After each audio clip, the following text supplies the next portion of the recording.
Hey guys, welcome to our Brolga project. This, as you can see, is going to be one incredible project. Our client came to us with a very unique brief.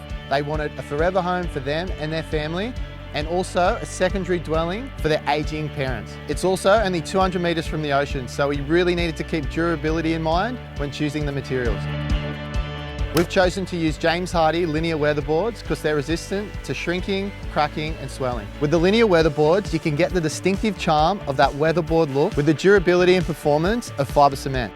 We've already installed the frames nice and straight. We've used Hardie wrap behind the Linea weatherboards to help protect against internal condensation buildup and external heat and weather penetration. It's really important to get your first boards at the correct angle. You can do this by using the Linea PVC starter strip. So stay tuned to see this one come to life.